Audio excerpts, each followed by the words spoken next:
ஸ்லாங்கூரில் டமன்சாரா, சுபங்ஜயா ஆகிய பகுதிகளில் சட்டத்திற்கு புறம்பான இணைய சூதாட்ட தளங்களை உருவாக்கி அதன் உதிரி பாகங்களையும் உள்நாட்டு வெளிநாட்டு சந்தைகளுக்கு விநியோகித்து வந்த 7 அலுவலகங்களிலும் கிடங்குகளிலும் காவற்படை அதிரடி சோதனை நடத்தியுள்ளது.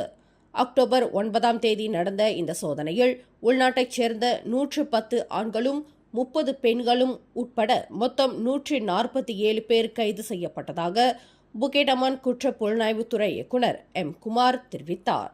கைது செய்யப்பட்டவர்களில் 140 பேர் உள்ளூர்வாசிகள், ஏனைய 7 பேர் வெளிநாட்டவர்கள் ஆவர்.